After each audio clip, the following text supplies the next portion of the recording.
लग्नाचे दागिने म्हणजे श्रीमंत पेशवाई दागिने, नाशिकचे सुप्रसिद्ध सराफ मयूर अलंकार सराफ।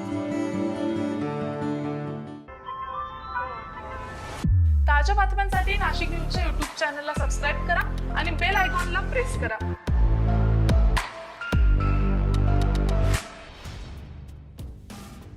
नाशिक शहरातील त्र्यंबक रोडवरील ITI सिग्नल परिसरात श्रीराम शक्तीपीठ संस्थानाचे हनुमान मंदिर आहे।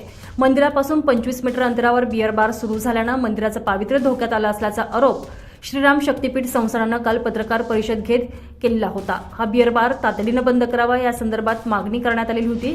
दरम्यान यानंतर आज नाईस संकुलमधील बियर बार गाळेधारक उमेश पवार आणि आकाश कमोद यांनी देखील पत्रकार परिषद घेत आपली बाजू मांडलेली आहे।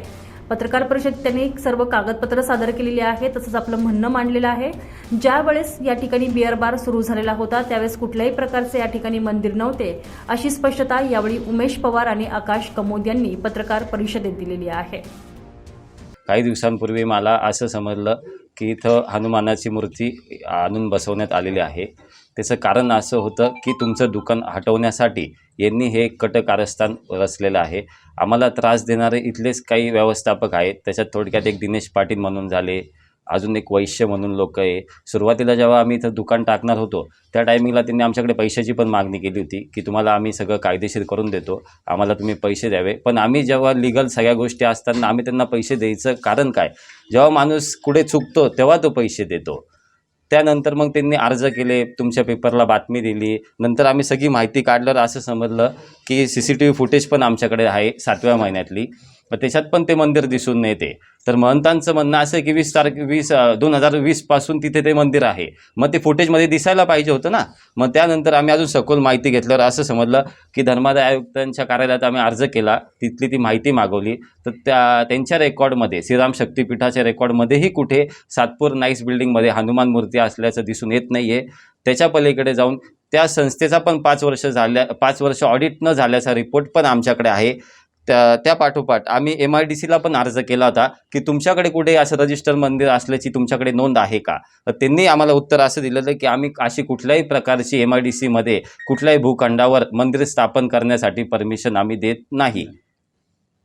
आणि हे सगळं पेपर आउट झाल्यानंतर हॉटेलवरती काही लोक अज्ञात लोक पाठवायचे, नाईसमधलेच लोक, की आम्ही तुमचे प्रकरण आता थांबवू, आम्हाला त्यांनी पैशाची डिमांड केली, तर आम्ही त्यांना नकार देऊन टाकला की आम्ही कायदेशीर लढाई लढू इथून पुढं आणि दुकान आहे तिथंच आम्ही चालू ठेवू। मी उमेश भगवंतराव पवार, नाईसमध्ये मी 2020 साली शॉप घेतला, त्यावेळेस तिथं मंदिर नव्हतं, मूर्ती होती।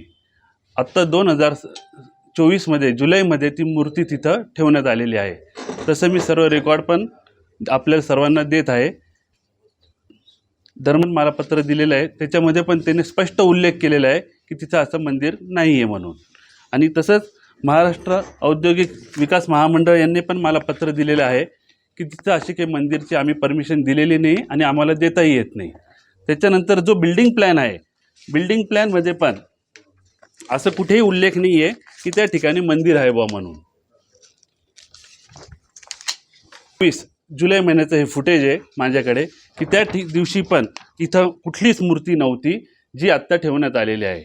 हे हेतू पुरस्कार आपलेच भाऊबंद मला त्रास देण्याच्या कारणाने धर्मादाय आयुक्तांच्या इथं पण नोंद नाही आहे, कुठली मंदिर नाहीच आहे तिथं। आत्ता फुटेजमध्ये दिसायला पाहिजे ना सर, मग वर फुटेजमध्ये जुलैमध्ये पर्यंतची माझ्याकडे आत्ता फुटेज आहे, त्याच्यामध्ये मंदिर वगैरे असं मूर्ती वगैरे काहीच ठेवलेली नाही आहे। ही आत्ता 2 महिन्यापूर्वी ठेवण्यात आलेली आहे। जेव्हा आमचे एक्साईजचे डिपार्टमेंटचे सर्व अधीक्षक साहेब वगैरे सर्वे करायला आले होते त्यावेळेस पण मूर्ती नव्हती, म्हणूनच मला परमिशन मिळालेली आहे। आज मूर्ती तिथं ठेवण्यात आलेली आहे, म्हणून हे सर्व आपल्याच भाऊबंधाने सगळं उचललेलं कारस्थान आहे। संजय परमार, नाशिक न्यूज, नाशिक।